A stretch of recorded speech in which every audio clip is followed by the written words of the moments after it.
जब आलोक मेहता जी भाषण दे रहे थे, जब उन्होंने जगदेव बाबू को एड्रेस किया तो बिहार के लेनिन बोल करके एड्रेस किया।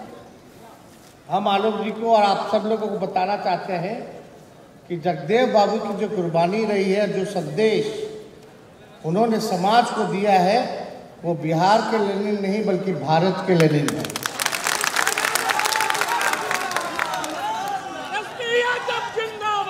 उनकी शहादत को, उनके कुर्बानी को आज हम सब लोग याद करते हैं और उनके विचारधारा पर, उनके बताए हुए रास्ते पर चलने का संकल्प लेते हैं। और आप लोग सब लोग जानते हैं, लालू जी के भी नेता रहे, हम लोगों के भी नेता रहे। हम तो ज़्यादा बहुत छोटे थे, उनकी हत्या हो गई, कभी मौका मिला नहीं, लेकिन अपने पिता से जो उनके बारे में सुनने को मिला और कई लोगों के साथ बैठ कर के जब चर्चा होती थी जगदेव बाबू की, तो हम सुनते रहते थे। तो उनके विचार से हम लोग प्रभावित रहे। समाजवादी नेता रहे, सामाजिक न्याय की लड़ाई लड़ी उन्होंने और आने वाले पीढ़ियों को भविष्य बेहतर हो, इसके लिए उन्होंने शहादत दिया, कुर्बानी दी। और हम सब लोग का कर्तव्य बनता है कि इनके दिखाए हुए रास्ते पे चले। तो आज के दिन आलोक मेहता जी और उनके तमाम साथी, पार्टी के सभी नेता कार्यकर्ता, अलग अलग संगठन से जुड़े हुए लोग, जगदेव बाबू के जितने अनुयायी हैं, आज का कार्यक्रम आप लोगों ने किया, इसके लिए हम तहे दिल से धन्यवाद देते हैं आयोजकों को।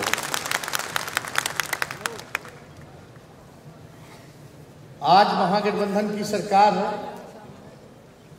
नीतीश कुमार जी के नेतृत्व में सरकार बनी है और साफ तौर पे हम लोगों का संकल्प है कि जो देश में जो संविधान विरोधी लोग हैं, जो लोकतंत्र को खत्म करना चाहते हैं, उन सबको 2024 में देश की गद्दी से उतारने का काम करें।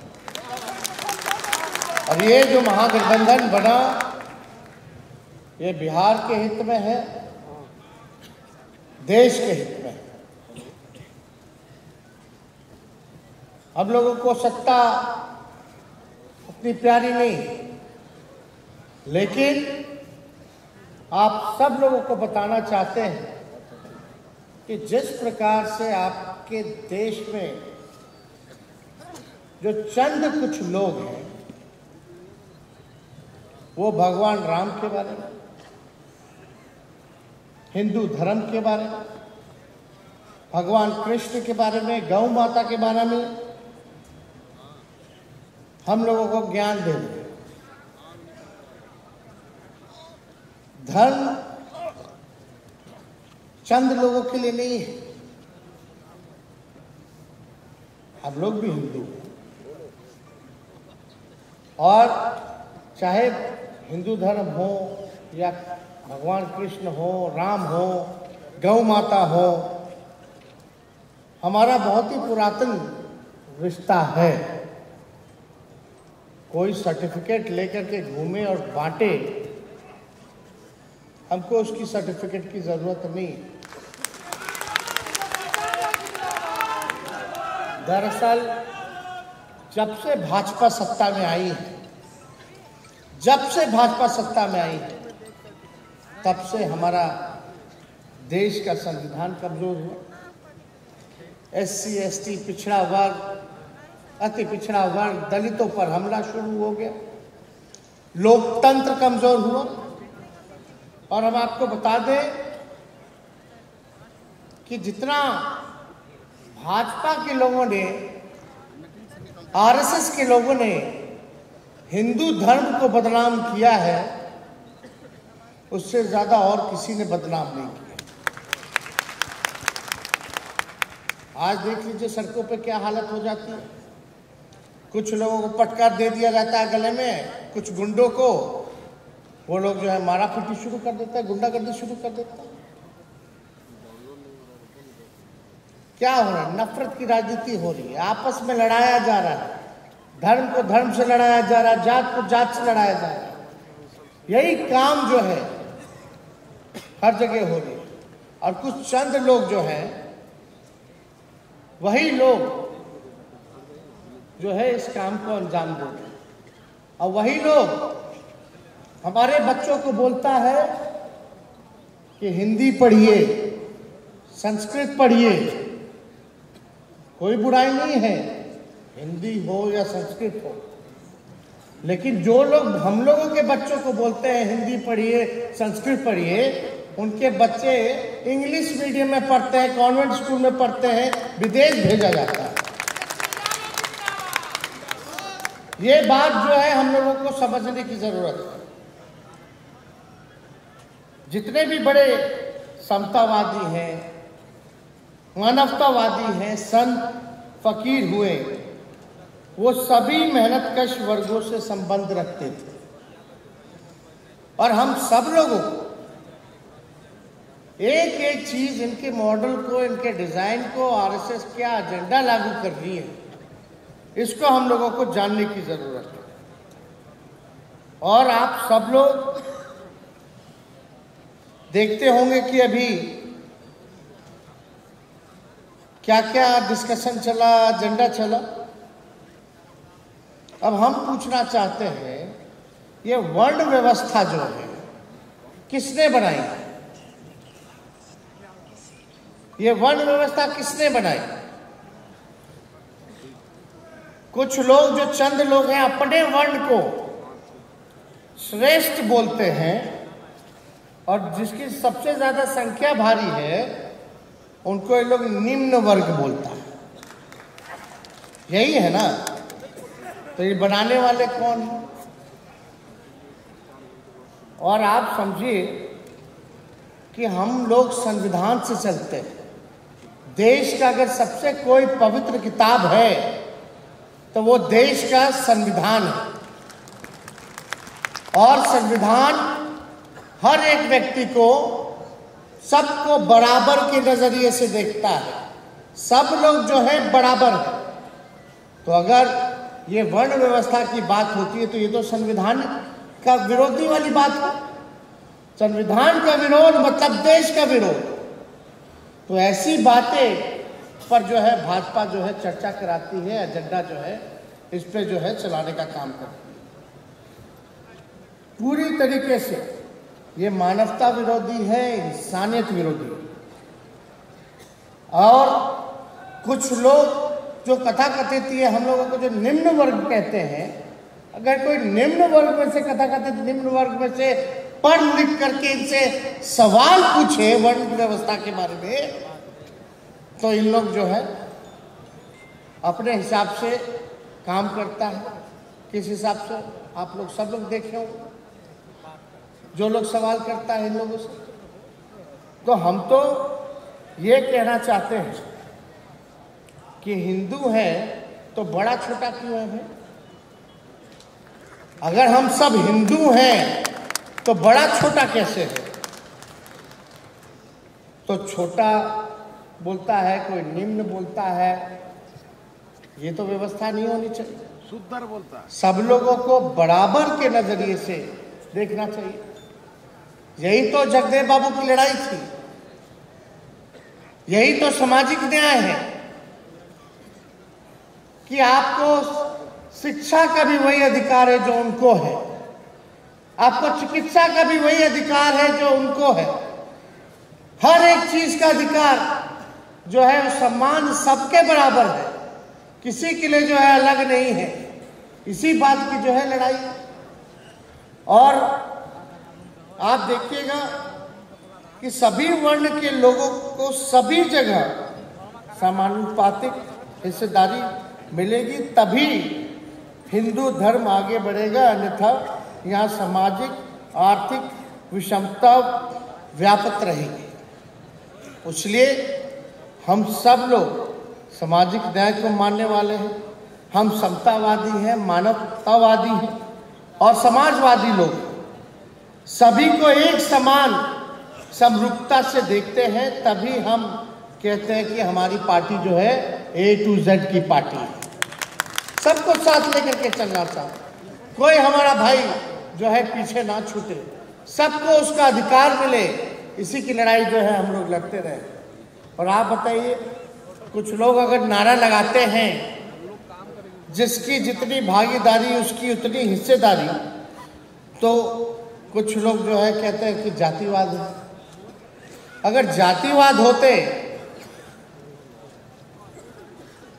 तो हम जगदेव बाबू को क्यों अपना नेता मानते, हम लोहिया जी को अपना नेता क्यों मानते, हम चौधरी देवीलाल जी को अपना नेता क्यों मानते, हम चौधरी चरण सिंह को अपना नेता क्यों मानते। ये सब केवल और केवल भरमाने वाली बातें हैं और इनके डिजाइन में हम लोगों को फंसने की जरूरत नहीं है। आप सब लोग सजग रहिए और इनके डिजाइन को पहचानिए और एकजुट होकर के लड़ाई लड़ने का काम कीजिए। अभी आप बताइए, अगर आलोक मेहता जी जगदेव बाबू जी का नारा को दोहराए हैं तो क्या आलोक मेहता जी जातिवादी हो गए क्या? बताइए आप लोग। और आप देखिएगा कि आलोक मेहता जी को मारने की धमकी दी जा रही है। कौन लोग हैं ये लोग? चाहे आलोक मेहता जी को मारने की बात हो, धमकी मिल रही हो, चाहे जो मौर्य हैं यूपी में उनको धमकी मिल रही हो मारने की, ये लोग कौन लोग हैं? ये लोग वही लोग हैं जो देश में धर्म के नाम पर चर्चा करा करके देश को जो है लूटने का काम कर रहे हैं। आज बताइए, आज बजट था कि नहीं था? आज देश का बजट सामने आया। बताइए बिहार को क्या मिला बजट में? बिहार को क्या मिला बजट में? कुछ भी नहीं मिला, ठेंगा दिखा दिया। सबसे ज्यादा भाजपा को जो है यहां से सांसद चुनाव जीत करके भेजने का काम किया बिहार। उन सांसदों को, उन मंत्रियों को जो केंद्रीय मंत्री हैं बिहार के, उनको शर्म नहीं आता। क्या लेके आए बिहार के लिए? ना बिहार को विशेष राज्य का दर्जा, ना बिहार को विशेष पैकेज। एक काम जो है उन लोगों ने नहीं किया। पहले रेलवे बजट आता था, पता चलता था कितना ट्रेन मिल रहा है, कहां से कहां खुल रहा है, किराया कम हो रहा है कि नहीं हो रहा। अब तो रेलवे बजट को गायब कर दिया है, भी खत्म कर दिया। और आप देखिएगा देश कहां जा रहा है, आर्थिक स्थिति क्या है देश की? कहीं कुछ नहीं। यही भाजपा के लोग कहते थे कि 2022 में हर घर को जो है पक्का कराने का काम करेंगे, जिसको घर दे उसको पक्का घर देने का काम करेंगे। आज 22 हो गया, कहाँ है? यही लोग बोलते थे हर किसानों का दुगुना आय जो है दुगुना करेंगे। 22 हो गया, इस पे आज कुछ भी चर्चा ना, पक्के मकान की चर्चा।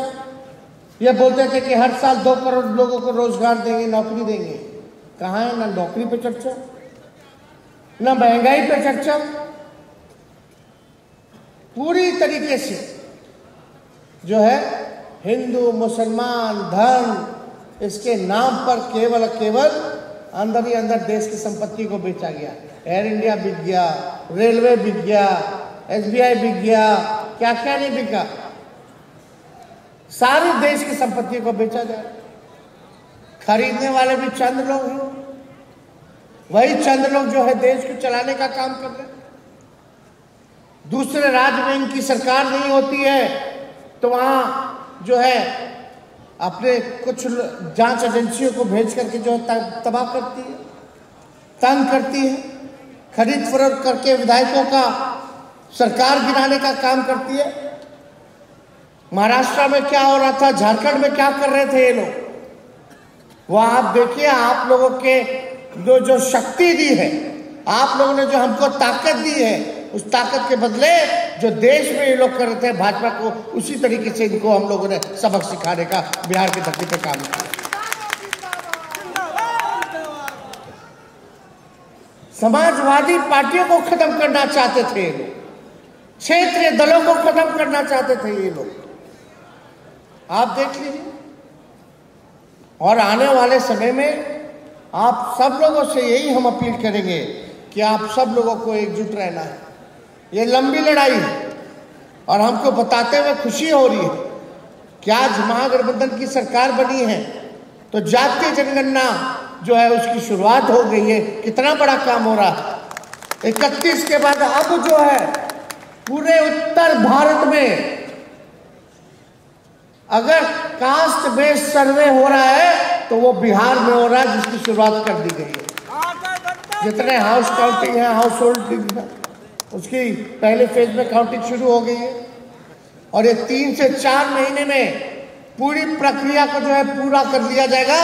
पता चल जाएगा कि किसकी कितनी संख्या है, सब कुछ सामने आ जाएगा। और जब सामने आएगा तो एक साइंटिफिक डेटा आएगा, तो उसके बाद आप तय कर सकते हैं जो अंतिम पैदान पे जो समाज है उसको हम लोग मुख्य धारा लाने में, उसके लिए बजट में प्रोविजन करके योजना जो है हम लोग बना सकते हैं, चिन्हित कर सकते हैं कि कौन जो है मजदूरी करता है, दिहाड़ी मजदूरी करता है, कौन रिसर्च चलाता है, कौन जो है भूमिहीन है, कौन जो है कचरा साफ करता है, नाला साफ करता है, कौन लोग हैं ये लोग। तो जब तक ये नहीं पता चलेगा तब तक आप जो है सही से बजट नहीं बना सकते, योजना नहीं चला सकते। तो ये डेटा हम लोगों के पास आ जाएगा, सारा चीज पता चल जाएगा कि क्या हो रहा। तो इस पे हम लोगों की सरकार काम कर रही है और अभी लाखों की संख्या में हम लोगों ने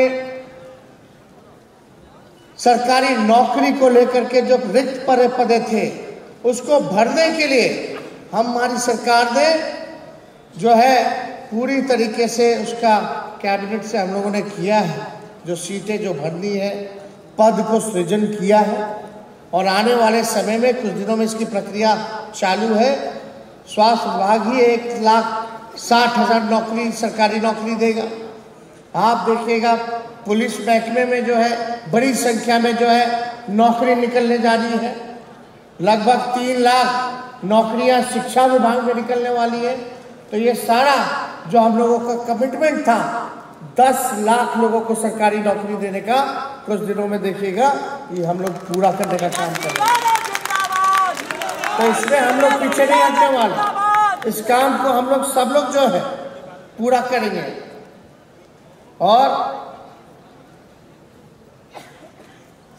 इतना हम बता दें कि आज आप सब लोग बहुत दूर दराज से आए हैं, सुबह से आप लोग यहाँ आए हैं और यहाँ लगातार आप लोगों के बीच जो है कई लोगों ने अपने भाषण को रखा, कई वक्ताओं ने अपने बात को रखा और हम यही उम्मीद करते हैं आप लोगों से कि आज जो बातें, जो चर्चा यहाँ हुई है इसको आप लोग भूलिएगा मत।